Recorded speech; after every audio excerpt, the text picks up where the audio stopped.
आज का जो हमारा लेक्चर वो बहुत ही इंटरेस्टिंग होने वाला है क्योंकि हम टाइप्स ऑफ डेटा देखने वाले हैं।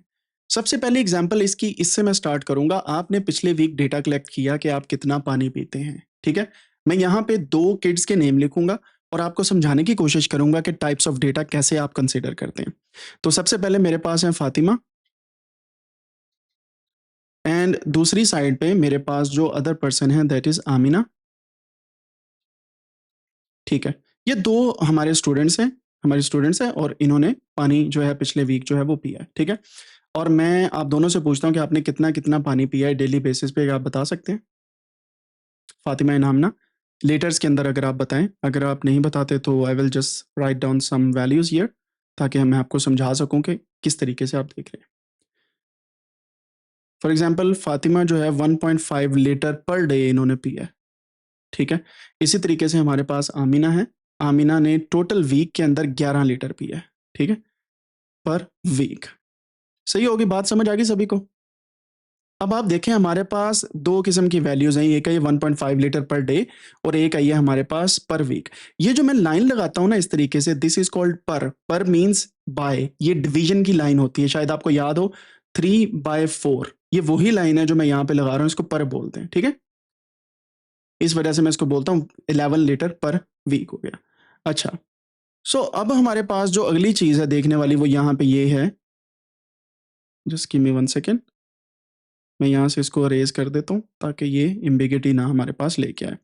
अच्छा, अब हमने क्या करना है, दोनों का जो पानी पिया वो देखना है। सबसे पहले तो इनके यूनिट सेम हो पर डे के हिसाब से, फिर हम कंपैरिजन कर सकेंगे ना कि किसने कितना पिया है। सो एक वीक के अंदर 11 को अगर मैं 7 पे डिवाइड करूँ, ये 5 दिन का है या 7 दिन का, it depends on the thing कि जो हमारे पास डेटा है वो क्या है। 11 डिवाइडेड बाय 7 करूँ तो हमारे पास आंसर जो आता है दैट इज़ पर डे, क्योंकि एक वीक में 7 दिन होते हैं, ठीक है? सो यहाँ पे हमारे पास 11 को 7 पे डिवाइड करें तो क्या आंसर आता है, कोई बताएगा? 1.5 समथिंग लीटर, ठीक है? इनका भी तकरीबन 1.56 समथिंग आता है। अगर आप देखें तो इसको मैंने डिवाइड कैसे किया है, 7 ones or 1, 7 ones or 7 ones or 7 और फिर हमारे पास 4 आए तो उसके साथ में पॉइंट लगा के 4 0 हो जाएगा। सो ये 7 5 आर 35 और फिर 5 आते हैं, सो 2 लगाएंगे एंड देन सो ऑन जाती रहेंगी चीज़ें। अगर आप इसको सिंपली कैलकुलेटर पे करके देख लें तो आपके पास जो आंसर है वो डायरेक्टली आ जाएगा। 11 डिवाइडेड बाय 7 जो है वो आपके पास कुछ डिफरेंट तरीके से आएगा, विच इज़ अराउंड 1.56 और 7, ठीक है? डिपेंड करता है ना कि अगर आप काउंट करते हैं तो 1.56 में इसको कर लेता हूँ राउंड अबाउट। 1.7 भी बन सकता है, 1.56 भी बन सकता है, वो राउंडिंग ऑफ होती है, वो हम बाद में देखेंगे। So this is litre per day. यहाँ तक बात समझ आ गई?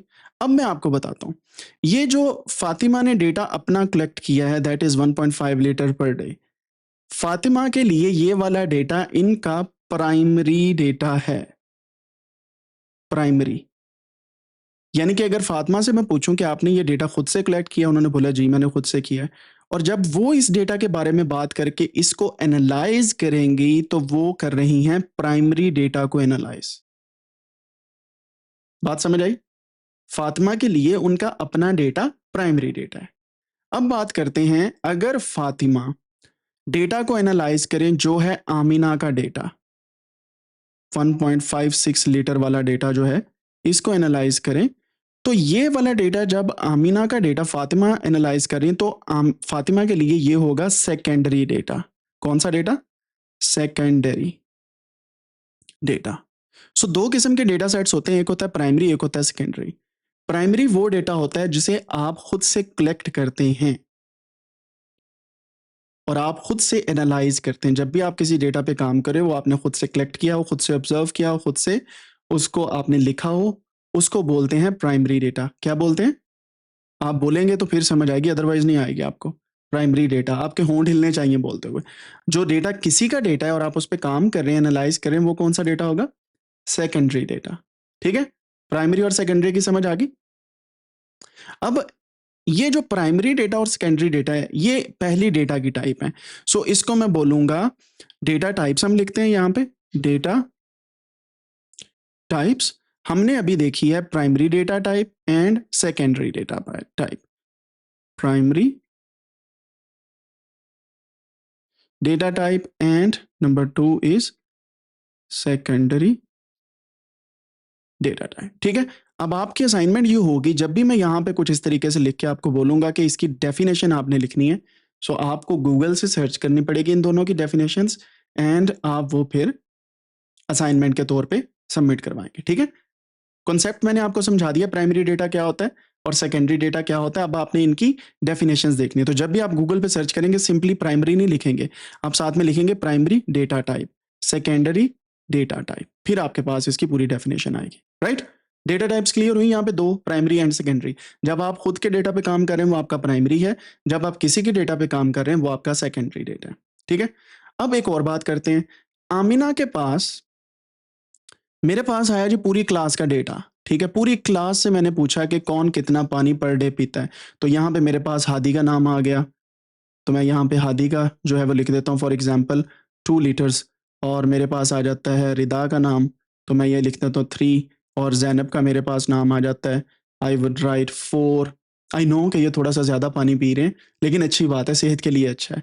फिर हमाद का नाम आ जाता है, एंड मैं यहाँ पे लिख देता हूँ 5 लीटर पर डे। और फिर मेरे पास यहाँ पे मरियम का नाम आ जाता है, तो मैं यहाँ पे लिख देता हूँ कि इन्होंने पानी पिया है 3 लीटर। अब ये मेरे पास डेटा आ गया। आपको पता है ना कि डेटा टाइप कौन सी है, ये वाली, ये है नॉमिनल डेटा टाइप जो हमने पिछले लेक्चर में पढ़ा था, और ये हमारे पास इनका काउंट आ रहा है, ठीक है, which is a ratio. Count आ रहा है बेसिकली, इसको हम काउंट बोलेंगे कि कितने लीटर पानी पिया है, और ये रेशो का डेटा है क्योंकि इन्होंने लीटर्स के अंदर इसका जवाब आ रहा है, लीटर्स पर डे। अब देखिएगा, ये मेरी पूरी क्लास का डेटा है। इस क्लास के डेटा को जब मैं आमिना को बोलूंगा कि आमिना बेटा आपने इसे एनालाइज करना है, एनालाइज करना है, तो ये आमना के लिए कौन सा डेटा होगा, कोई बताएगा। आमना को मैं ये डेटा देता हूं और उनको पूछता हूं एनालाइज करना है, इन दोनों में से कौन सा डेटा ये आमना के लिए, चैट में बताना है जल्दी जल्दी। Secondary data, great. और अब आपने सब ने जिन्होंने आंसर ठीक दिया उनके लिए क्लैप करनी है जूम के अंदर, क्योंकि this is very important for you guys, ताकि आप सीख सकें। क्लैप करनी है, एंड हियर वी गो, ठीक है। यहां तक समझ आ गई बात की। सो आपके पास जो डेटा किसी का है उसको बोलते हैं सेकेंडरी डेटा। यहां तक समझ आ गई। अब अगर पूरी क्लास का डेटा मेरे पास है, ठीक है, और मैं ये पूरी क्लास का डेटा आप सारी क्लास को ही वापस दे दूं कि लो बच्चों इसको एनालाइज करो, तो ये आपके लिए क्या होगा, कौन सा डेटा टाइप होगा ये, क्लास का डेटा, और मैं क्लास को ही दे रहा हूं। जैसे आमिना का डेटा है, और अगर मैं आमिना को बोलूं कि आपने एनालाइज करना है, तो वो होगा उसका प्राइमरी डेटा। और अगर क्लास का डेटा मैं क्लास को ही दे रहा हूं, तो इसका मतलब है क्लास के लिए ये कौन सा डेटा होगा, प्राइमरी डेटा, ठीक है, क्योंकि ये क्लास से डेटा लिया और क्लास को ही दे रहा हूं, ठीक है। अब अगर मैं हादी को हादी का डेटा देता हूं, तो हादी के लिए वो प्राइमरी है, लेकिन हादी को बाकी चारों का भी देता हूं, तो ये उसके लिए सेकेंडरी है। सो इस तरीके से प्राइमरी एंड सेकेंडरी चलता है, ठीक हो गया, समझ आ गई बात की। अब इसको और थोड़ा सा डिटेल में लेके चलते हैं। हमारे पास अगली दो डेटा टाइप्स हैं विच आर, मैं भी आपको समझाता हूं, आपको समझ आ जाएगी बहुत आसानी के साथ, ठीक है। अच्छा, सबसे पहली चीज जो हमारे पास अगली डेटा टाइप की है, दैट इज, मैं आपसे पूछता हूं कि आपका फेवरेट कलर कौन सा है, आपने लिखना है चैट के अंदर, ठीक है। फेवरेट कलर आप बताएं। तो कोई बोलता है जी purple, white, black, purple, white, black, blue, pink, ठीक है। तो ये मेरे पास कुछ कलर्स आ गए हैं, फेवरेट कलर्स मैंने आपसे पूछा, आपने मुझे बता दिए, ठीक है। अब हमने एक और मजेदार चीज करनी है, यहां पे मैं लिखता हूं फेवरेट कलर्स के बाद दूसरी चीज हम यहां पे लिखते हैं, आपने बताना है आपकी हाइट कितनी है। आपने कैलकुलेट की है ना पिछले दिनों, इसी वजह से मैंने आपसे ये सारे काम करवाए हैं, ताकि आप जल्दी जल्दी जल्दी जल्दी मुझे बता दें कि आपकी अब हाइट कितनी है जी, हाइट कितनी है आपकी। फॉर एग्जाम्पल मेरे पास आती है 5.3, मैं एनोनिमस डेटा इकट्ठा कर रहा हूँ, ठीक है। बात सुननी है आपने, एनोनिमस डेटा, ठीक है। अच्छा, ये मेरे पास हाइट आ गई, और से फॉर एग्जांपल ये फीट्स के अंदर हाइट है, मैं सिंपली एक यूनिट लिख देता हूँ। सो पॉइंट्स के अंदर नहीं होता, but just to give you an idea. अब मुझे नहीं पता ये डेटा किसका है, मुझे नहीं पता पर्पल किसको पसंद है, 5.3 किसको पसंद है, मुझे नहीं पता वाइट किसको पसंद है, 5.1 किसकी हाइट है। सो जब आपको डेटा के बारे में पता ना हो कि ये बिलोंग कहां से करता है, आपको ये ना पता हो कि ये किसका डेटा है या ये डेटा कहां से आया है,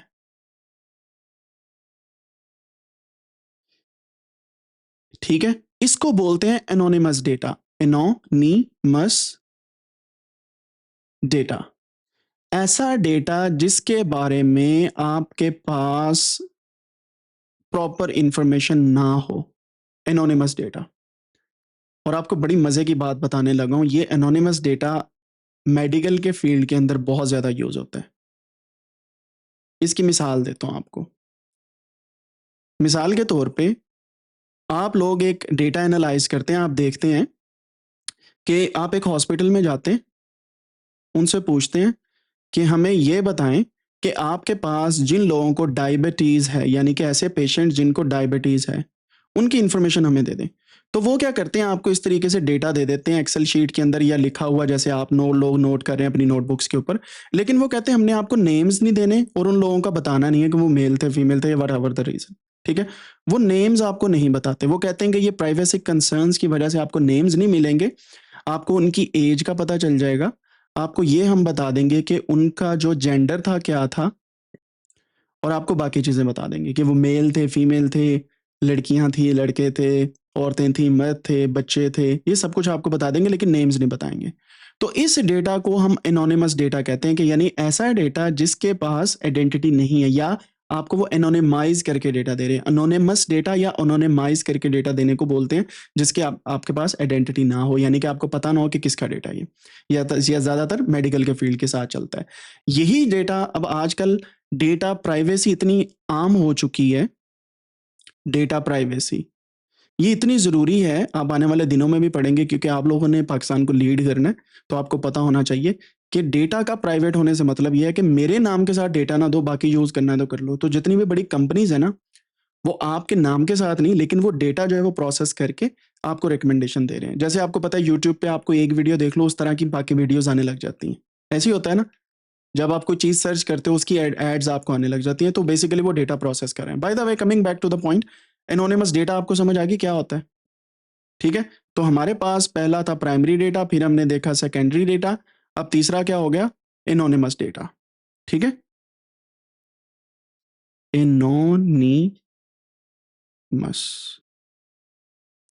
डेटा।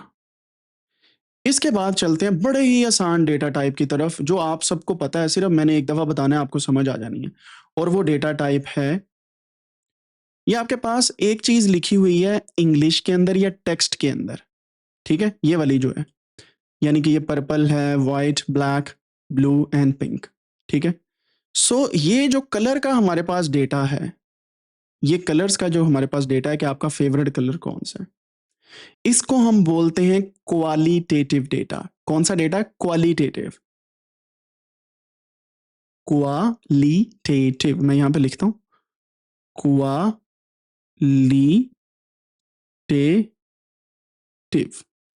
QUALITATIV, क्वालिटेटिव डेटा, यानी कि ये आपको क्वालिटी के बारे में बता रहा है। सो क्वालिटी का दूसरा जो पहलू होता है वो होता है क्वांटिटेटिव डेटा। क्वांटिटेटिव क्या होता है, जिसमें क्वांटिटीज हों, यानी कि रेशोज हों या डिफरेंट किस्म के नंबर्स हों, ठीक है। Quantitative, quantitative, I will write it here, QUAN, quantitative, quantitative data, ठीक है। अब आप देखें यहां पे छोटा सा एक फर्क है, आपको जो नजर आएगा, क्वाली है यहां पे और यहां पे क्वांटी है, ठीक है, सिर्फ इतना सा फर्क है। क्वांटिटी जब भी मेंशन होगी, इसको बोलते हैं क्वांटिटेटिव। क्वालिटी यानी कि इस तरीके से नंबर से डेटा होगा तो उसको बोलेंगे क्वालिटेटिव डेटा। समझ आ रही बात की। सो हमारे पास दो डेटा टाइप आ गई, क्वालिटेटिव एंड क्वांटिटेटिव। अब यहीं पे आपको मैंने दो और समझा देनी है इसी एग्जाम्पल के साथ, बड़ी आसानी से। जब आपके पास इस तरीके से इंग्लिश लिखी हुई आ रही होती है, इस डेटा को एक और नाम देते हैं और उसका नाम होता है कैटेगोरिकल। कैटेगोरिकल डेटा यानी कि इसमें कैटेगरीज हैं, यानी कि ब्लैक, पिंक, वाइट, ब्लू, इस तरीके से ये कैटेगरीज हैं, ठीक है। और दूसरा हमारे पास जो डेटा टाइप होता है, जब नंबर्स आते हैं तो इसको हम बोलते हैं कैटेगोरिकल वर्सेस न्यूमेरिक, ठीक है। Categorical data and numerical data या न्यूमेरिक डेटा, इसको अक्सर औकात आप न्यूमेरिकल भी बोल देते हैं, लेकिन न्यूमेरिक डेटा जो है वो ज्यादा चलता है, न्यूमेरिक, ठीक है। समझ आ गई? अब हमारे पास आपको समझ आ गई ना किस तरीके से है। अब क्वांटिटेटिव डेटा को हम न्यूमेरिक डेटा भी कहते हैं और क्वालिटेटिव डेटा को हम कैटेगोरिकल डेटा भी बोलते हैं। अगर आपको समझ आ गई है तो आपने थम्स अप देना है, एंड मीन वाइल यही जो नाम है मैं यहाँ पे लिख दूंगा ताकि आपको समझ आ जाए कि डेटा टाइप किस तरीके से चल रही है। हमारे पास आ गई जी fourth data type, that is qualitative. Number 5 is quantitative, and number 6 is categorical, and number 7 is numeric। तो बेसिकली मैं यहां से इनके कनेक्शन बना देता हूं। क्वालिटेटिव को कैटेगोरिकल भी बोलते हैं और क्वांटिटेटिव को न्यूमेरिक भी बोलते हैं, और आपने इनकी डेफिनेशंस जो हैं वो लिखनी है समझ के, ठीक है। कॉन्सेप्ट आपको मैंने समझा दिया, ठीक है। अब प्रोनाउंस करेंगे आप मेरे साथ। सबसे पहले डेटा कौन सा है? Primary data. कौन सा डेटा है? बोलिएगा। Primary. Second one is secondary, secondary, secondary data. Third one is anonymous data, anonymous data. Fourth one is qualitative, qualitative. Fifth one is quantitative, quantitative data. The sixth one is categorical, categorical data. The seventh one is numeric data, numeric data. यहां तक आपको समझ आ गई? अब इनकी definitions आपने लिखनी है। अब आपको एक मजे की बात बताता हूं, एक और डेटा टाइप है, बड़ी अच्छी है, आपको पता भी है और आपको समझ भी आ जानी। अभी मैं यहां पे लिखता हूं माई नेम सॉरी इज, मैं साथ में लिखता हूं डॉक्टर मोहम्मद अम्मार, और फिर साथ में मैं लिख देता हूं तुफैल, ठीक है। ये मैंने एक डेटा टाइप लिखी है, तुफैल, ठीक है। अब इस तरीके से जब आपके पास बुक्स का डेटा होता है, यानी कि बुक्स में क्या होता है, लाइंस लिखी होती है ना, इसी तरीके से पोइम्स के अंदर लाइंस होती हैं, पोम्स के अंदर, बुक्स के अंदर, नॉवेल्स के अंदर, और आप कोई पोस्ट लिखते हैं उसके अंदर, कोई टेक्स्ट लिखते हैं उसके अंदर भी ऐसे लाइंस लिखी होती है ना टेक्स्ट की, ठीक है। बड़ी बड़ी आसानी से समझना है। और इसी को अगर मैं उर्दू में लिखूं, मेरी हैंड राइटिंग उर्दू की बहुत ही अजीब सी है, तो मैं कोशिश करूंगा अच्छे तरीके से लिखने की।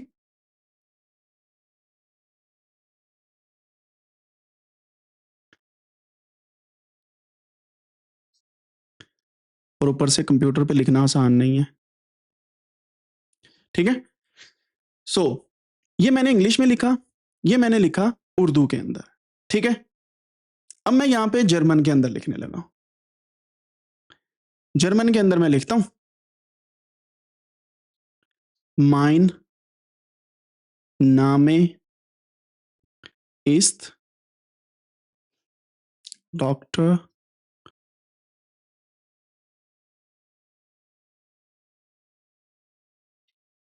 मार टूफेल। समझ आ गई? ये मैंने 3 लैंग्वेजेस लिखी हैं यार। अब आपको पता है कि ये लैंग्वेजेस कौन कौन सी हैं। The first one is English, ठीक है। Second one is Urdu, the third one is German. यहां तक समझ आ गई? ये जो मैंने लिखा है इसको क्या बोलते हैं? जब आप किसी को मैसेज करते हैं व्हाट्सएप पे, आपसे क्या बोलते हैं कि हमने क्या किया है? एक टेक्स्ट किया है, text. That is why this is called text का डेटा, यानी कि टेक्स्ट डेटा। ठीक है, टेक्स्ट का डेटा। अब इसमें एक और मैं एडिशन करने वाला हूं आपके साथ। टेक्स्ट का डेटा तो इसे हम बोलते ही हैं, नो डाउट, टेक्स्ट का डेटा जब आप टेक्स्ट को लिखते हैं, लेकिन इसका एक और नाम है। जब भी इंसान आपस में बातें करते हैं, इसको हम कुदरती जुबान बोलते हैं। कुदरती जुबान यानी कि कुदरत की जुबान है, किसी ने स्टार्ट किया और हम एक दूसरे के साथ कम्युनिकेट करना स्टार्ट करके। और इसको इंग्लिश में हम क्या कहते हैं? Natural language. क्या बोलते हैं? Natural language. मैं यहां पे लिखने लगूं, नेचुरल लैंग्वेज। तो जब हम नेचुरल लैंग्वेज इस तरीके से लिखते हैं, तो इसका मतलब ये नेचुरल लैंग्वेज है। ठीक है, और इसको हम नेचुरल लैंग्वेज का डेटा भी बोल सकते हैं, बट इसके लिए एक टर्म यूज होती है। जब हम इस डेटा को पढ़ रहे हैं, my name is doctor Mohammad Umar Tufail, तो आपको समझ आ गई कि ये कोई शख्स अपना नाम बता रहा है और उसका नाम ये है। ऐसे ही है, उर्दू में फिर बताया, फिर मैंने जर्मन में बताया। हम इसको एनालाइज करने को बोलते हैं नेचुरल लैंग्वेज। इसके साथ हम लिख देते हैं प्रोसेसिंग। प्रोसेसिंग, समझ आ गई बात की? नेचुरल लैंग्वेज प्रोसेसिंग, इसको बोलते हैं एनएलपी। एनएलपी, ठीक है। ये टेक्स्ट के डेटा को हैंडल करने के लिए जो आप डेटा साइंस या मशीन लर्निंग यूज करते हैं, उसको बोलते हैं एनएलपी, नेचुरल लैंग्वेज को प्रोसेस करना। सिंपल, डेटा को एनालाइज करते हैं, नेचुरल लैंग्वेज को प्रोसेस करते हैं। ये बात याद रखनी है आपने, ठीक है। कोई मुश्किल तो नहीं है ना इतना। जब हम बात करते हैं तो कुदरती लहजे में बात करते हैं, so this is natural language. और आप देख रहे हैं यहाँ पे हमारे पास एनएलपी आ गई। इस डेटा को बोलते हैं टेक्स्ट का डेटा, ठीक है। ये टर्मिनोलॉजी है जो मैं साथ साथ आपको रोजाना के बेसिस पे एक एआई की टर्म सिखाया करूंगा। ये एआई टर्म है, इसका नाम है एनएलपी। एआई टर्म है एनएलपी, इसको बोलते हैं, आर्टिफिशियल इंटेलिजेंस में यूज होती है। इसको हम सीखेंगे भी इंशाल्लाह इस कोर्स के अंदर। तो आपने ये याद रखना है, ठीक है। बिलीव मी बच्चों, अगर आपको ये चीजें याद रह जाती हैं ना, साथ साथ आप जब लोगों के साथ बातें करेंगे या अपने फ्रेंड्स को बताएंगे ना कि एनएलपी पे मैं पढ़ रहा हूँ, आप अपने टीचर्स को बताएंगे कि हम एनएलपी को पढ़ रहे हैं या एनएलपी हमें पता है क्या है, यू विल सी कि वो किस तरीके से अमेजिंग तरीके से आपको सुनेंगे और कहेंगे आप कैसे सीख रहे हैं। तो फिर आपने क्या बताना है कि कोडेनिक्स यूट्यूब चैनल है, हम वहां से सीख रहे हैं। ठीक हो गया, समझ रहे हैं बात को? ओके, टेक्स्ट का डेटा आ गया जी अगला। तो मैं यहाँ पे लिख दूं बच्चों यहाँ पे कि टेक्स्ट का डेटा क्या होता है, और यहाँ पे हमारे पास आता है नंबर 8 इज टेक्स्ट का डेटा, यानी कि टेक्स्ट डेटा। ठीक है, समझ आ गई बात की? अच्छा, इसके बाद अगर आप कोई इमेज भेजते हैं व्हाट्सएप के ऊपर, या आप कोई ऑडियो मैसेज करते हैं व्हाट्सएप के ऊपर, इमेज इस तरीके से होती है, मैं इमेजेस भी बनाता हूँ साथ साथ, और ऑडियो आपका चलता है ऐसे ऐसे ऐसे ऐसे ऐसे ऐसे ऐसे ऐसे ऐसे ऐसे ऐसे ऐसे ऐसे। ठीक है, आपको समझ भी आए ना मैं क्या बात कर रहा हूँ? ऑडियो मैसेज भेजें या इमेज भेजें, या आप यहीं पे वीडियो कोई भेजें, इसको पता है कौन सा डेटा बोला जाता है? कोई बता सकता है? मीडिया। मीडिया का डेटा, ये मीडिया डेटा है। इसके अंदर वीडियो भी है, ऑडियो भी है और इमेजेस भी हैं, ठीक है। मीडिया, तो हम यहां पे लिखते हैं नंबर 9 इज मीडिया डेटा। ठीक है, या इसको मीडिया बोलते हैं, या ऐसा डेटा जिसमें मीडिया हो। तो मैं डेटा नहीं साथ लिखता, इसको मैं बोल देता हूँ मीडिया। ठीक है, अब आपको समझ लगी मीडिया क्या होता है। अब आपको एक और मजे की चीज बताने लगा हूं। एक मैं आपको छोटी सी एग्जांपल देता हूं अभी। मैं यहां पे ना आपको एक तरीका बताने लगा हूं। मैं रोजाना कितने गिलास पानी पीता हूं मैं आपको बताने लगा हूं, ठीक है।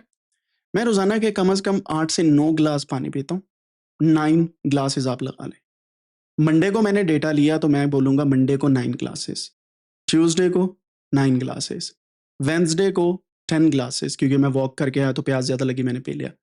फिर थर्सडे को 8 ग्लासेस, फ्राइडे को अगेन 7 ग्लासेस। तो ये मैंने आपको कुछ चीजें बताई और मैंने साथ में क्या बताया, दिन बताए, Monday, Tuesday, Wednesday, Thursday and Friday. ठीक है, अब बात बड़ी गौर से सुननी है। अब मैं आपको एक और चीज बताने लगा हूं। मैं आपको बताता हूँ कि आज सुबह मैंने क्या किया। सुबह 6 बजे मैं उठा, नमाज़ पढ़ी वज़ू करने के बाद ऑफ़ कोर्स। फिर उसके बाद मैंने क्या किया, वॉक पे गया, उसके बाद नाश्ता बनाया, क्योंकि जब बंदा बाहर रह रहा होता है तो नाश्ता खुद बनाना पड़ता है।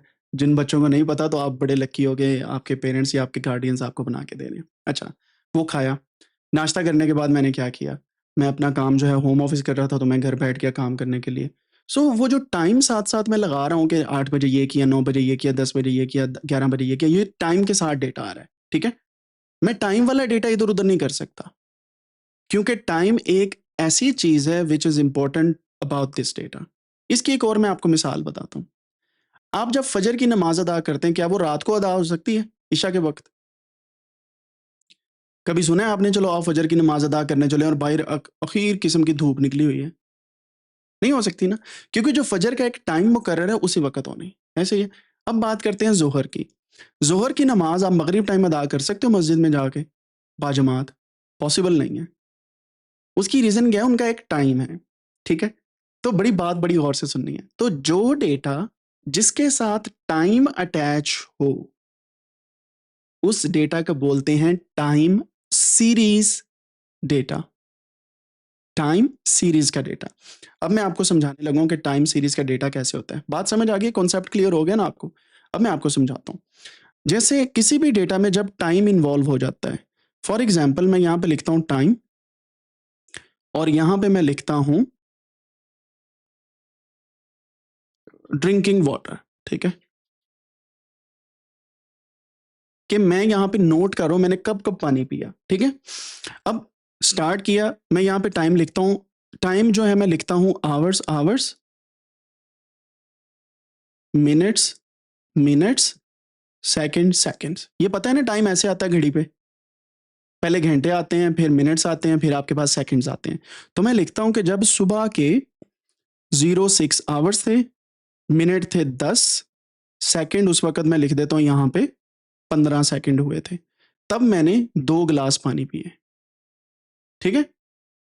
अब सुनिएगा, इसके बाद अगली चीज़ आती है जब 8 बजे और 15 मिनट हुए, 00 सेकंड्स थे, तो मैंने पानी के 2 गिलास फिर पिए। फिर बजे 11 एग्ज़ैक्टली बजे थे और मैंने 1 गिलास पानी का पिया, ठीक है? अब हर ग्लास ऑफ वाटर के साथ टाइम अटैच है, ठीक है? समझ आ रही बात को? इस टाइम के अटैच होने को हम जुदा नहीं कर सकते टाइम से, राइट? मतलब मैं ये नहीं कह सकता कि जो 1 गिलास मैंने पिया मैं उसको उठा के इधर कर दूँ, 2 को इधर ले आऊँ, ऐसा नहीं हो सकता, पॉसिबल नहीं है। क्यों? क्योंकि जिस टाइम पे पिए, वही टाइम आना है। तो इस तरह के टाइम को हम बोलते हैं टाइम सीरीज़ डेटा, यानी कि जब आपके डेटा के साथ टाइम अटैच हो, तो उसको बोलते हैं टाइम सीरीज़ का डेटा। टाइम कैसे हो सकता है वो भी मैं आपको बताता हूँ, लेकिन पहले आपको इस डेटा के बारे में बता दूँ। इसको बोलते हैं टाइम सीरीज़ डेटा और यहाँ पे मैं इसको लिख देता हूँ ताकि आपको समझ आ जाए। TIME time and then SERIES time series and then data, ठीक है? क्यों?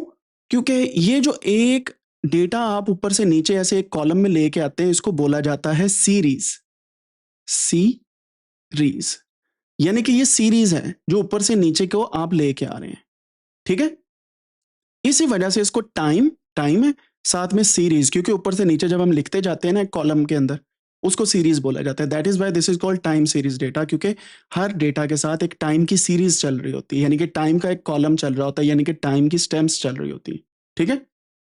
इस एक वैल्यू को टाइम स्टैम्प बोलते हैं, यानी कि इस टाइम स्टैम्प पे,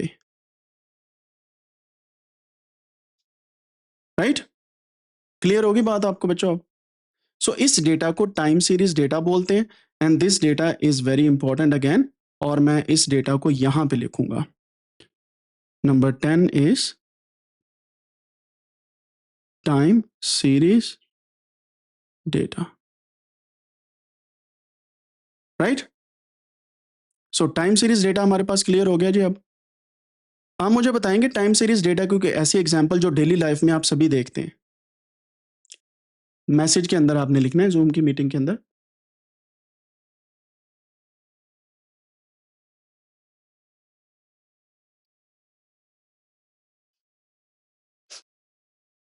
इसकी एक बहुत ही अच्छी एग्जाम्पल है आपके सामने, class time, lecture time in school. इसके अलावा रोजाना की बेसिस पे आपका स्कूल लगता कितने बजे, यानी कि स्टार्ट कितने बजे होता है, वो हो गया। कॉलेज का लेक्चर कितने बजे है, ईटिंग टाइम कितने बजे है, फजर, जोहर, असर, मगरिब, इशा की नमाजों का टाइम क्या है। सबसे अच्छा टाइम जो आप याद रखते हैं वो कौन सा है? जब रमदान होता है तो आप क्या याद रखते हैं? रमदान के अंदर सहूर और इफ्तार का टाइम, सहरी और इफ्तारी का टाइम, तो वो भी एक टाइम है। और टाइम सीरीज की सबसे अच्छी एग्जांपल ये क्यों है? क्योंकि हर दिन ये दोनों टाइम चेंज होते रहते हैं, ऐसे ही है, according to sunset and sunrise. तो इस वजह से ये जो तो टाइम है ये आपको याद रहते हैं। क्लियर हो गया जी डेटा टाइप्स आपको? अच्छा जी, अब आगे चलते हैं। हमें डेटा टाइप के अंदर कुछ और चीजें भी समझनी है जो मैं आपको समझाता हूं। Just give me 1 second. आपको मैंने बता दिया टेक्स्ट का डेटा क्या होता है, न्यूमेरिक डेटा क्या होता है, मीडिया डेटा क्या है, टाइम सीरीज डेटा क्या है, ठीक है। और इसमें मैंने आपके नामों का डेटा, मार्क्स, नंबर्स वगैरह हो गए, स्टूडेंट्स अगर आपकी मैं फोटो लेता हूं तो वो सारी चीजें इस तरह के डेटा में आती है, राइट। अब एक आपको मैं मजे की एग्जाम्पल देने लगा हूं। मैं आपसे पूछता हूं कि सभी मुझे अपनी असाइनमेंट सेंड कर दें। आप करते हैं मुझे डिस्कॉर्ड के सर्वर के अंदर, जैसे आप रोजाना की बेसिस पे कर रहे हैं। एग्जाम्पल को बड़ी गौर से देखना है आपने। आपने मुझे अपनी असाइनमेंट सेंड की। मेरे पास एक पर्सन की असाइनमेंट ये है, दूसरे की ये है, तीसरे की ये है, चौथे की ये है, ये स्क्रीनशॉट्स मेरे पास आ रहे हैं, ठीक है, राइट। अब ये जो असाइनमेंट्स आप कर रहे हैं ये मेरे पास एक स्कैटर्ड फॉर्म के अंदर आ रही हैं, यानी कि बिखरी हुई, ऐसे ही है। मैं पहले डाउनलोड करता हूं और हर एक की सेपरेट है ये असाइनमेंट, राइट। इसी तरीके से ये जो मेरे पास डेटा आ रहा है ये आ रहा है मीडिया डेटा, यानी कि आप तस्वीरें बना रहे हैं और अपनी असाइनमेंट्स जो है मुझे मीडिया की फॉर्मेट में सेंड कर रहे हैं, ऐसे ही है। क्योंकि ये एक जगह पे सही तरीके से सेट नहीं है, इस वजह से इस डेटा को बोला जाता है अनस्ट्रक्चर्ड डेटा, यानी कि ऐसा डेटा जो स्ट्रक्चर्ड ना हो, अनस्ट्रक्चर्ड, अनस्ट्रक्चर्ड, ऐसा डेटा जो स्ट्रक्चर्ड में नहीं है, यानी कि स्ट्रक्चर में नहीं है, ठीक है। लेकिन अब मैं क्या करता हूं, इन्हीं असाइनमेंट्स को उठाता हूं, यहां से मैं इन असाइनमेंट्स को पकड़ता हूं, पकड़ने के बाद मैं आप सभी के नेम्स लिखता हूं, यहां पे इस तरीके से एक कॉलम बनाता हूं, इसमें नेम्स लिखता हूं, असाइनमेंट 1, असाइनमेंट 2, असाइनमेंट 3, ये मैं इस तरीके से कॉलम्स बना लेता हूं। तो यहां पे मैं सभी के नेम्स लिखता हूं, असाइनमेंट नंबर 1, नंबर 2, नंबर 3। ये जो मैंने हैशटैग या पाउंड साइन लगाया ये नंबर को भी शो करता है, जैसे फॉर एग्जांपल सीरियल नंबर, तो इसके बाद आप नंबर 1 लिखेंगे तो इसका मतलब नंबर ही है, ठीक है। तो इस वजह से आप ये हैशटैग से परेशान ना होइएगा। अब स्ट्रक्चर डेटा ये है कि मैं ये सारा डेटा पकड़ूं और यहाँ पे आपके नेम्स लिखूं, से फॉर एग्जांपल मेरे पास है आमिना, यहाँ पे आ रहा है हुजैफा, मेरे पास आयशा यहाँ पे लिखा आ रहा है जी, and then we have Muiz, then we have Saad, right. तो मेरे पास 1 2 3 4 5 6 ये बच्चों की आ गई। पहली असाइनमेंट इन्होंने की है या नहीं तो उस पर टिक मार्क लगा दूंगा, दूसरी की है, तीसरी की है, इस तरीके से फर्स्ट की है, दूसरी नहीं की, तीसरी की है। I am just giving you an example, ठीक है। तो अगर आपने की हैं असाइनमेंट्स तो मेरे पास ये डेटा आ रहा है येस और नो का, और जो बहुत अच्छा करता है तो मैं ऐसे 2 टिक मार्क्स लगा देता हूँ, ठीक है। सो ये मेरा वे ऑफ कलेक्टिंग डेटा है। अब ये जो पिक्चर्स थी मेरे पास ये सारा डेटा स्कैटर्ड था और मैं मुझे हर एक चीज को ओपन करके देखना पड़ता था क्या हो रहा है। यहाँ पे मैं एक ही एक्सेल की शीट या अपने पेज पे इस तरीके से एक ही पेपर के ऊपर सारा डेटा लेके आ सकता हूँ। तो मैंने अनस्ट्रक्चर्ड डेटा को क्या कर दिया, स्ट्रक्चर्ड डेटा में कन्वर्ट कर दिया, स्ट्रक्चर्ड, ऐसा डेटा जो स्ट्रक्चर के साथ आ रहा हो, यानी कि स्ट्रक्चर्ड डेटा, ठीक है। सो दो टाइप्स आपके पास आ गई, अनस्ट्रक्चर्ड वर्सेस स्ट्रक्चर्ड डेटा। तो ये भी आपने याद रखना है, अनस्ट्रक्चर्ड एंड स्ट्रक्चर्ड डेटा। ऐसा डेटा जो किसी एक खास स्ट्रक्चर के अंदर हो उसे बोलते हैं स्ट्रक्चर्ड डेटा, ऐसा डेटा जो स्ट्रक्चर के अंदर ना हो उसे अनस्ट्रक्चर कहते हैं। जैसे यहाँ पे देखें, स्ट्रक्चर्ड डेटा वो डेटा होता है जो नीटली ऑर्गेनाइज्ड है टेबल्स या डेटाबेसेस की फॉर्म में, ठीक है। अनस्ट्रक्चर्ड डेटा एक ऐसा डेटा जो मेसी डेटा है, रैंडम फोटोज वगैरह हैं या व्हाट्सएप की चैट्स वगैरह हैं, ये अनस्ट्रक्चर्ड डेटा है। फिर सेमी स्ट्रक्चर्ड डेटा कौन सा होता है? ऐसा डेटा जो स्ट्रक्चर्ड भी हो और अनस्ट्रक्चर्ड भी हो, यानी कि ईमेल्स वगैरह अगर आप भेजते हैं, ये आने वाले दिनों में मैं आपको पढ़ाऊंगा। सो जो इन दोनों की दरमियानी जगह हो, यानी कि थोड़ा सा स्ट्रक्चर्ड है, थोड़ा सा स्ट्रक्चर्ड नहीं है। ठीक है, अब आपको इसकी एग्जाम्पल बताता हूँ। आपको याद है जब आप अपनी अलमारी खोलते हैं, सुबह को तैयार होते हैं, तो आपके कपड़ों की एक सलीके से तहें लगी होती हैं, फोल्ड करके अच्छे तरीके से आपके घर वालों ने रखे होते हैं। सो वो स्ट्रक्चर्ड डेटा है, यानी कि स्ट्रक्चर्ड डेटा का मतलब ये है कि एक तरीके से एक अलमीरा के अंदर या अलमारी के अंदर आपने चीज़ों को रखा हुआ, कपबोर्ड के अंदर। ठीक है, अक्सर औकात जब आप बिखरे हुए कपड़े आपके जब आप स्कूल से वापस आते हैं, तो पहली बात तो यह है कि कपड़े अच्छे तरीके से संभाल के रखा करें, लेकिन कुछ बच्चे नहीं रखते, तो वो अनस्ट्रक्चर्ड तरीके से कपड़ों को रख देते हैं। ठीक है, समझ आ गई बात की? सेमी स्ट्रक्चर्ड क्या है कि कुछ चीज़ें स्ट्रक्चर्ड हैं, कुछ अनस्ट्रक्चर्ड हैं। दोनों को मिला के सेमी स्ट्रक्चर्ड आपके पास आ जाती है, जैसे प्लास्टिक बैग्स में या किसी भी बैग्स के अंदर कोई भी चीज़ आप ऐड कर दो। सो हमारे पास दो किस्म की डेटा टाइप और होगी, स्ट्रक्चर्ड वर्सेस अनस्ट्रक्चर्ड। और हमारे पास जितनी भी डेटा टाइप यहाँ पे आ रही हैं, ये सारी की सारी मैं आपको बारी बारी दिखाता जा रहा हूँ। मैं यहाँ से इसे उठा के थोड़ा सा अपनी साइड पे कर लेता हूँ, क्योंकि I think so that would be better अगर मैं इसको उठाऊं और यहाँ पे ले आऊँ। यस, अब यहाँ पे मैं आपको लिख देता हूँ number 11 and 12 which is unstructured versus sorry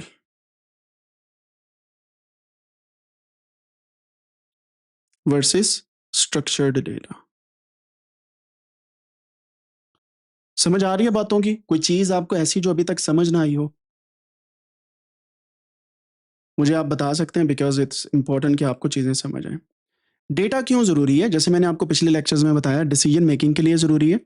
बड़ी बड़ी कंपनीज डेटा को कंज्यूम करके अंडरस्टैंड करती हैं कि हमारे कस्टमर्स क्या परचेज करेंगे। ठीक है, तो मार्केटिंग के अंदर, आप फाइनेंस के अंदर बहुत ज्यादा डेटा का यूज होता है। Data is called the new oil of digital world. ये न्यू ऑयल है ऑफ डिजिटल वर्ल्ड। डिजिटल दुनिया के अंदर रहने के लिए आपको डेटा के ऊपर अच्छी अंडरस्टैंडिंग ग्रैब करनी होती है। और अगर आप इसी एज से अच्छे तरीके से अपनी जो अंडरस्टैंडिंग है उसको लेके चलेंगे, यू विल सी कि आप दुनिया पे आगे जाके अपने स्टार्टअप्स या कंपनीज बनाएंगे, एंटरप्रेन्योरशिप की तरफ जाएंगे, या बड़ी बड़ी कंपनीज में जाके आप लीड करेंगे इंशाल्लाह, जो हमारा प्लान है। और इंशाल्लाह आप में से कोई एक या दो लोग उठ के बड़ी बड़ी कंपनीज के सीईओज लगेंगे, क्योंकि डेटा साइंस ही फ्यूचर है इस वक्त। और ये मैं नहीं कह रहा, आप खुद देख लीजिएगा, दुनिया कह रही है। इस वक्त की सबसे बड़ी कंपनी कौन सी है, किसी को पता है दुनिया में जो छाई पड़ी है? आप रोजाना सर्च भी करते हैं उस पर। डिजिटल वर्ल्ड के अंदर गूगल जो है इस वक्त बड़ी कंपनी, सबसे बड़ी तो नहीं है, एप्पल है और बाकी कंपनीज में, लेकिन Google is one of the biggest companies as well. Microsoft है, फिर इसी तरीके से जितनी आईटी या डेटा की कंपनीज हैं वो टॉप पे हैं। सो इस वजह से आपको अच्छे तरीके से चीज़ों को सीखना है। राइट जी, यहाँ तक क्लियर हो गया? ये आपने याद रखना है। ये जो डेटा की टाइप्स मैंने आपको बताई हैं, सभी की डेफिनेशंस आपने लिख के असाइनमेंट बनानी है, और उस असाइनमेंट को आपने समझना भी है अच्छे तरीके से। ये आपका टास्क है। मैं इसका स्क्रीनशॉट लेके आपको सेंड कर देता हूँ, ताकि आपको चीज़ें जो हैं वो क्लियर रहें, और आप इस पूरी असाइनमेंट को अच्छे तरीके से कर पाएँ। और ये जो स्क्रीनशॉट है मैं अपने यूट्यूब के चैनल के ऊपर सेंड कर रहा हूँ, वहाँ से आप देख सकते हैं और इजीली इन चीज़ों को समझ सकते हैं। ठीक हो गया? क्लियर होगी बात यहाँ तक? डेटा की टाइप्स कौन-कौन सी होती हैं और किस तरीके से हम डेटा को समझते हैं। ये था आज का लेक्चर। अभी आप में से काफ़ी लोग जो हैं ऐसे हैं जिन्होंने बिल्कुल अभी जॉइन किया है। उनसे मेरी रिक्वेस्ट है कि आप लोग अगर इस पूरे कोर्स को अच्छे तरीके से ग्रैब करना चाहते हैं, तो आप हमारी जो यूट्यूब का चैनल है हमारा, उस पे जाएँ और वहाँ पे जाके हमारी पूरी प्लेलिस्ट है। मैं यहाँ पे आपको बताता हूँ, कोडानिक्स यूट्यूब के नाम से हमारा यूट्यूब चैनल है, कोडानिक्स यूट्यूब।